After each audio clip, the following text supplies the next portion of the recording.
ditadura militar tomou o poder à força e reprimiu com muita violência os brasileiros que lutaram por democracia. Mesmo assim, muita gente se atreveu a questionar.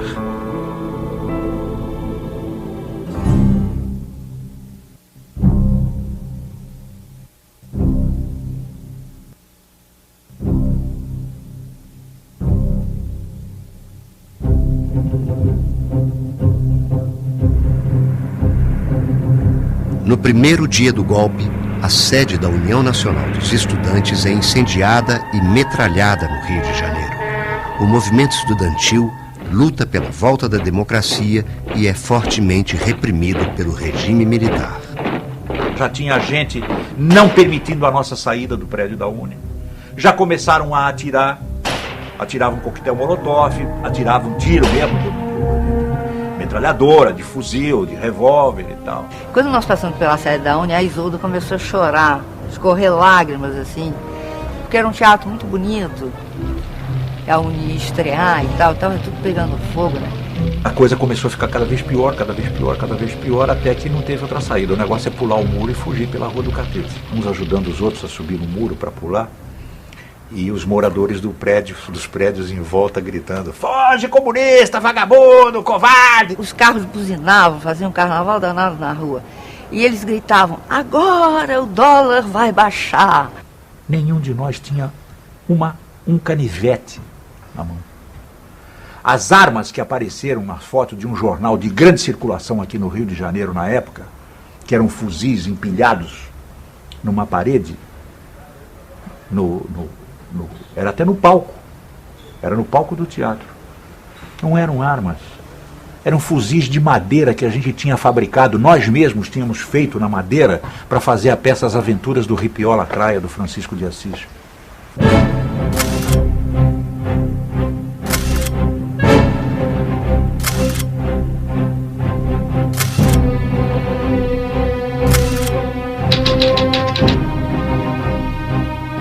Os generais da ditadura acusavam de revolucionário qualquer grupo de oposição. Eles eram taxados de transgressores e subversivos. A perseguição era inevitável. Para a opinião pública, esses grupos eram a ameaça à moral e à ordem. A nossa arma era só a consciência, era só a vontade de mudar esse país, de fazer desse país um país grande, um país soberano, com um povo livre. Nós lutávamos por democracia, quer dizer, questões mínimas, né? Funcionamento de instituições livres, né? Da auto-organização, né? Como é um grêmio de estudantes secundaristas, faça-me o favor, né? Tu ter lei de segurança, né? Para enquadrar pessoas, por tentarem reabrir um grêmio de estudantes secundaristas, né? Mostra que objetivamente nós lutávamos por democracia, né? Quando você vai olhar o que aconteceu com a minha diretoria, né, que foi eleita a março de 69, nós temos uma enorme quantidade de mortos. Dos 10 diretores, nós só tivemos uma diretora que não foi presa. Os outros 9 foram presos e dos presos 6 foram mortos. Durante um bom período só se apanhou, né? Até que chegou um momento em que se achou que devia revidar. E o revide se deu através exatamente de coquetéis molotov, de se colocar fogo em carros dos brigadianos da polícia de choque que nos atacavam e de tentar roubar os revólveres dele como parte do arsenal que pretendíamos compor para lutar armado. A Polícia Militar do Rio de Janeiro assassina o estudante secundarista Edson Luiz no restaurante universitário em 1968. Na Candelária, a missa realizada em homenagem ao estudante morto provoca novos confrontos com a polícia. As ruas das grandes capitais do país são tomadas por grandes manifestações de protesto.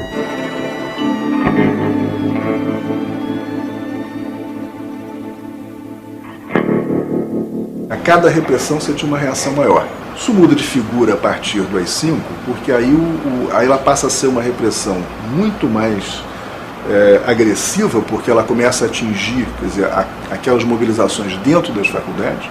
Ela não reprime só a manifestação de rua, ela passa a reprimir tudo.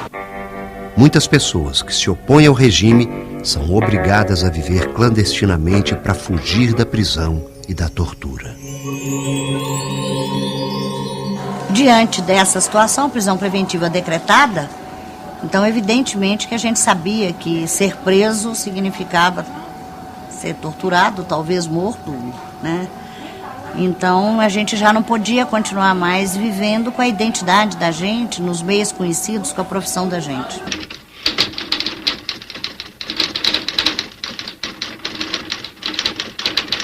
Prevendo que eu viria a ser visado, isso acontecia comigo e com muitos, eu comecei a tratar da minha documentação falsa. Uma vez nós pegamos um cartório inteiro exatamente para fazer documentação para proteger as pessoas que iam para a clandestinidade, as pessoas que eram descobertas. Então era um momento importante para ter possibilidade das pessoas sobreviverem àquele cerco policial.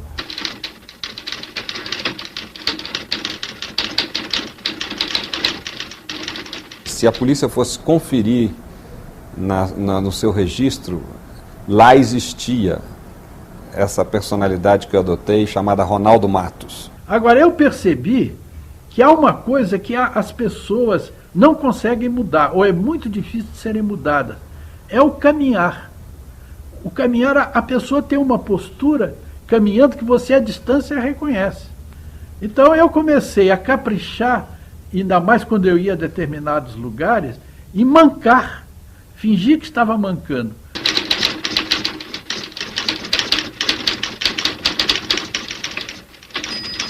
Em determinadas famílias, chegamos por amigos de confiança, e dizendo, não, são 2 estudantes, eles precisam de alguns dias, aí podem, eles vão pagar, esses amigos é que pagaram, nós não tínhamos nada, né? Vivemos sem lenço nem documento. A canção é romântica, a realidade é um pouco menos. Os militares criam a Lei de Segurança Nacional e legalizam a repressão aos adversários do regime. Os direitos humanos são constantemente desrespeitados e milhares de pessoas são presas. Aqui era antes uma solitária. Aqui dentro tinha 2 fileiras de celas solitárias de um lado e 2 do outro. Só tinha uma fresta, quer dizer, de luz, que quando o sol ia se pondo, entrava um raio de luz lá dentro. E o pessoal me passava folha por folha do 100 anos de solidão e eu lia aquilo em pé, porque o raio de sol só pegava a partir de uma certa inclinação e eu só podia ler em pé.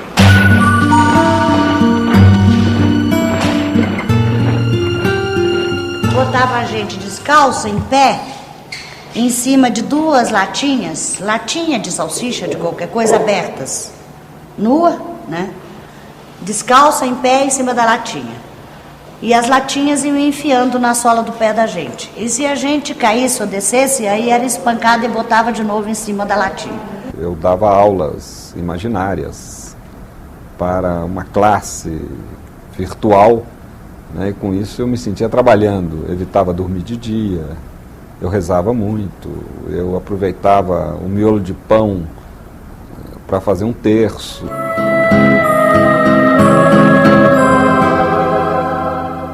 A Lei de Segurança Nacional prevê, eu não me lembro agora se eram 10 ou 15 dias de incomunicabilidade. Esse era o período em que você mesmo não poderia receber visita de advogado, nem de nenhum familiar, absolutamente nada. Era o período que durava o interrogatório. Ninguém podia ir ao preso. Quem podia ir, com as dificuldades que existiam, mas era o advogado. Primeiro, depois o advogado conseguia que a família visitasse.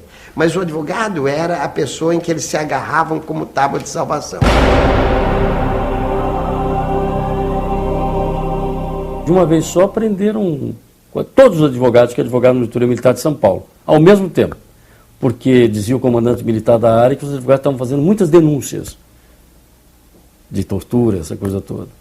Então, de repente, nós fomos levados para o QG, DOI-CODE, fomos submetidos a interrogatórios, pressionados. Quando eu cheguei, eu fui posto na frente de uma mesa, com uns 10 torturadores em volta e meia-lua atrás de mim, na minha frente um coronel. Sentado, botou as botas na minha cara assim e me enfocando pelo meio das botas. E foi avisando logo, aqui não tem doutor, doutor somos nós. Aqui não tem advogado, advogados somos nós, com as botas assim, né? Aqui não tem habeas corpus somos nós. Algumas organizações de esquerda adotam a resistência armada para tentar derrubar o regime autoritário.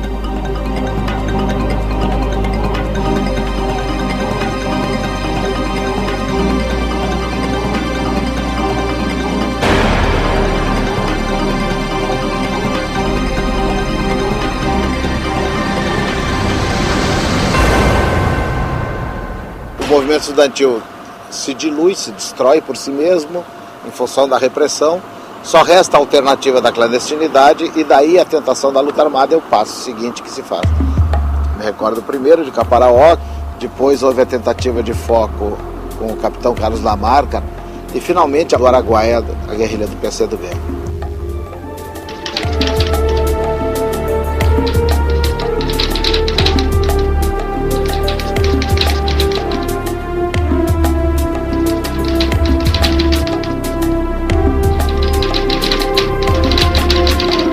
A Conferência Nacional dos Bispos chegou a apoiar oficialmente o golpe de 64. Mesmo assim, os progressistas da Igreja se unem à resistência. Muitos padres e bispos são vigiados e perseguidos pela ditadura. Aos poucos, a Igreja percebe o lado cruel da repressão política. E à medida que a Igreja ia percebendo com mais clareza, não é?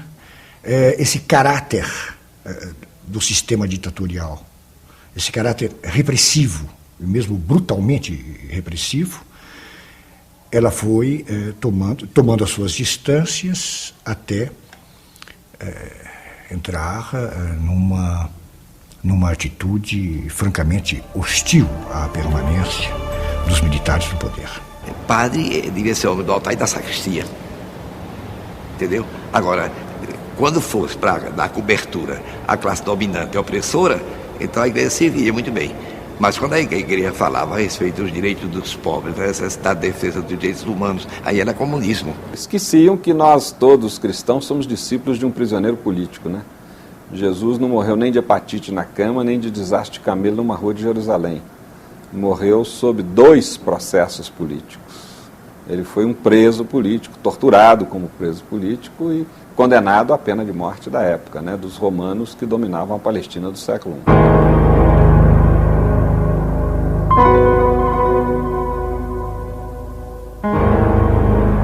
Nós, por exemplo, aqui ajudávamos. Eu morava nessa ocasião em Viamão, tinha uma comunidade de rapazes. Nós recebíamos pessoas presas em São Paulo, que foram torturadas e que seriam mortas certamente se não escapassem. Vinham para cá.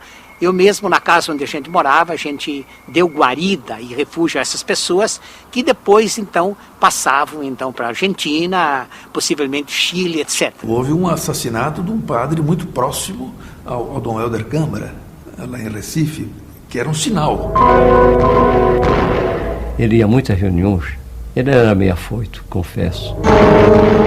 Um belo dele saiu da reunião, botaram no carro, dizendo que ia levar para outra reunião, levaram para o campo da universidade, botaram a corda no pescoço, arrastaram. Eu tenho retalho dele, todo ele crivado de balas. No cemitério, quando nós chegamos, Dom Helder achou que o mais conveniente era que se fizesse simplesmente silêncio. Era um ambiente piedoso, de oração e de reza, e ao mesmo tempo de temor. Nós não sabíamos o que podia acontecer naquela hora, com aqueles militares cercando a gente.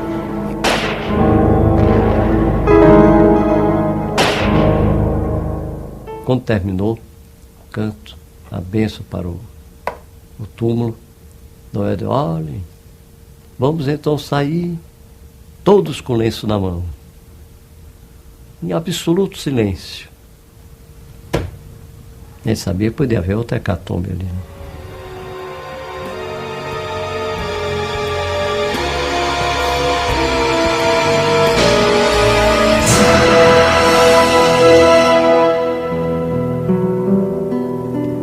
Os cursos de justiça ministrados pelos dominicanos formam novas lideranças na luta pela democracia. Havia que nesta igreja uma reunião de, às vezes, 800 a 1000 pessoas. O conteúdo era, a partir dessa mensagem que vinha da igreja, mas convidando a uma grande renovação social, a partir dessa mensagem, enfrentar os problemas. Lendo os salmos, em que os salmos diziam que os pobres são oprimidos, etc. E o pregador dizia, veja gente, nós somos, na nossa fé cristã, nós somos contra a opressão. Nós somos contra a tortura. No final de 1969, mais exatamente no início do mês de novembro, a Polícia Política de São Paulo, chefiada pelo famigerado Sérgio Paranhos Fleury, né, vieram, né, porque invadiram o convento aqui ao lado, à procura de alguns dominicanos para prender. Tivemos a sorte de perceber que estava para acontecer alguma coisa, conseguimos sair de onde morávamos, poucos minutos depois chegou essa polícia política. Os outros dominicanos foram presos e praticamente quase todos eles foram torturados. No essencial, o setor progressista da igreja foi responsável pela sobrevivência do movimento universitário, do movimento secundarista, até o Congresso de Ibiúna. 1968, a UNE faz congresso clandestino em um sítio em Ibiúna, interior de São Paulo. Mais de 800 estudantes são presos.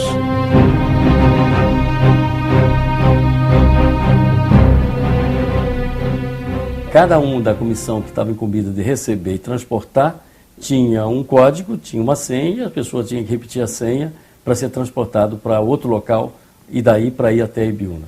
Da rodovia Raposo Tavares, eles eram trazidos para cá e as pessoas que traziam os delegados para cá eram pessoas que estavam diretamente envolvidas com a realização, com a montagem desse congresso. Eram estudantes, militantes do movimento estudantil, vindos de alguns estados, como o Rio de Janeiro e o Paraná, que deram uma contribuição maior, além de São Paulo, e esses delegados eram trazidos para cá até o sítio. Então eles não tinham noção de onde que eles se encontravam. Eu uma vez fui receber uma pessoa que era, deixa eu me lembro se ela vinha da Paraíba ou do Rio Grande do Norte, e a senha era Ivanhoé. Então naquele momento, grupos vindo do Paraná, São Paulo e Rio de Janeiro, esses grupos se mudaram para cá, 15 dias, 3 semanas antes do congresso, e com enxadas, enxadões, tudo mais, começamos a desbastar o morro e fazer nessas encostas aqui degraus.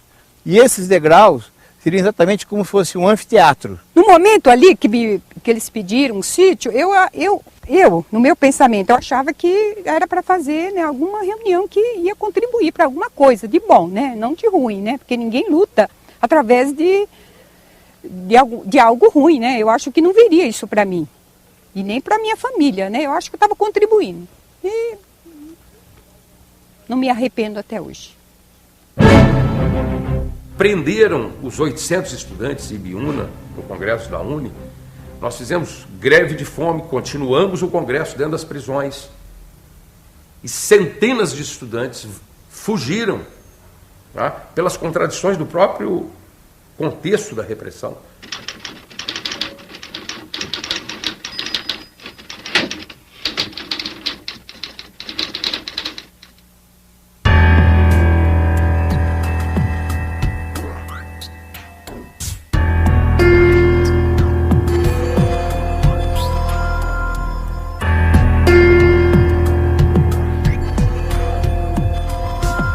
Grupos de esquerda passam a sequestrar embaixadores para negociar a libertação de colegas presos.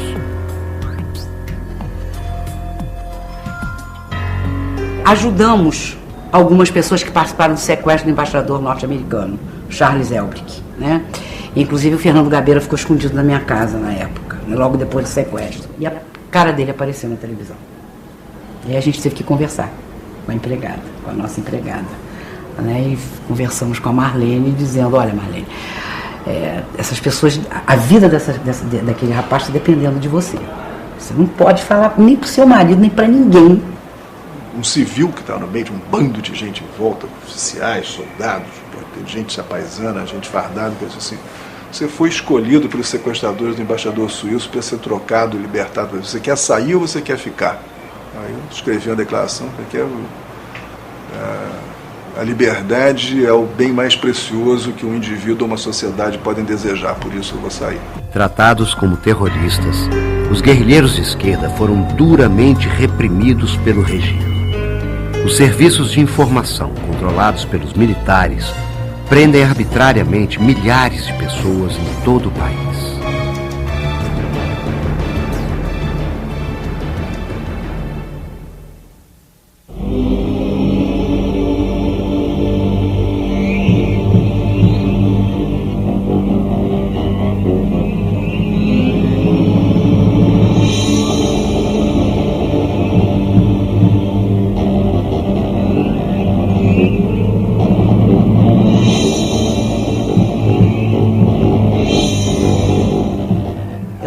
Pendurada de cabeça para baixo, levando choque elétrico nos dedos dos pés, nas mãos e na vagina, já quase sem conseguir engolir e respirar. De cabeça para baixo eu olhava para o basculante porque eu ficava vigiando, esperando um raio de sol. Eu achava que a minha salvação era se o sol nascesse, né? E quase de madrugada é quando, nesse estado, eu fui estuprada.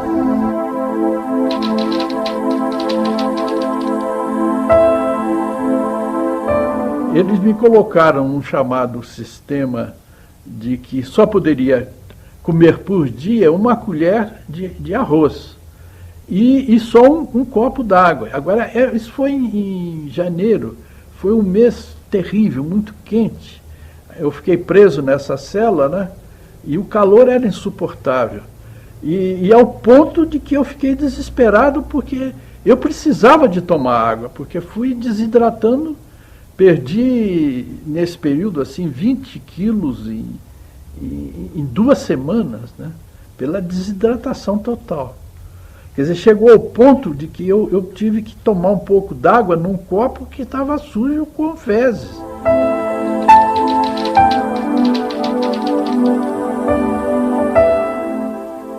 Havia, na época, no doicode, um filhote de jacaré, que eles puxavam com uma corda no pescoço. Eu fui colocada nua numa cadeira, com o filhote de jacaré passando pelo meu corpo, tanto que eu desmaiei.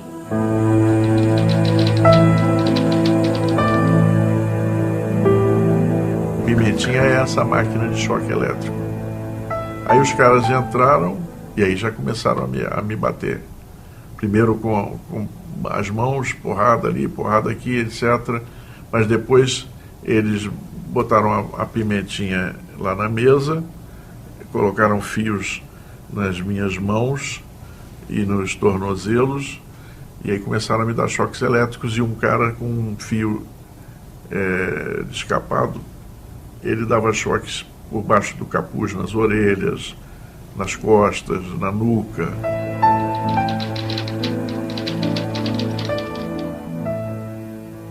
Você fica inteiramente desnorteado, né? Desnorteado, sem saber e desejando até a própria morte, né? Para acabar aquele sofrimento terrível. A tortura era muito bem planejada, não era, quer dizer, ela não era assim os arroubos de um grupo mais sádico, mais violento. Era uma política de Estado. E as pessoas eram treinadas para isso. Eles batiam para desmoralizar, para vergar, para fazer você se quebrar. E isso eu te digo, o efeito é devastador. Falava comigo assim, a gente já está cansado de trabalhar adulto, tudo igual. Mas a gente nunca trabalhou uma criança de 4 meses. Você e sua filha vão servir para o avanço da ciência. Você está pensando que a gente vai matar ela? Não vai, não. Nós vamos botar ela numa banheirinha cheia de pedra de gelo. E você vai marcar quanto tempo ela demora para virar um picolé. Nós vamos botar ela no pau de arara, vamos dar choque elétrico. Nós vamos quebrar todos os ossinhos dela. nós vamos transformá-la num monstrinho. Não vou matar você também, não. Vamos entregar um monstrinho para você passar o resto da tua vida olhando para ela e sabendo, eu, por ser comunista, sou culpada por minha filha ter se transformado num monstrinho. Um dia, eu estava na igreja de Nossa Senhora das Graças, aqui em cima, perto de Vila Mariana, e entrou uma pessoa, sozinha ainda, que estava na igreja, ao momento que eu saía, e veio ao meu encontro e disse, Dom Paulo, existe perdão para mim? Eu disse, o quê? Ah, porque eu sou um dos torturadores com que o senhor falou. E o senhor falou que Deus não deixa de vingar a dignidade humana. A gente conseguiu assinar o Jornal do Brasil. E aí eu abro o Jornal do Brasil e todo dia ia olhar as tirinhas do Henriquinho, do Enfio. E um dia eu olho a tirinha, tá lá os faradinhos e uma bonequinha, tudo de cabelo encaracolado, assim, chamada Juliana, conversando com o Fradinho, e ela falando que gostava muito de morango com sorvete. Poxa, o Henriquinho me passou nisso o seguinte, então a filha tá viva e tá bem, né? Na tirinha do Fradinho.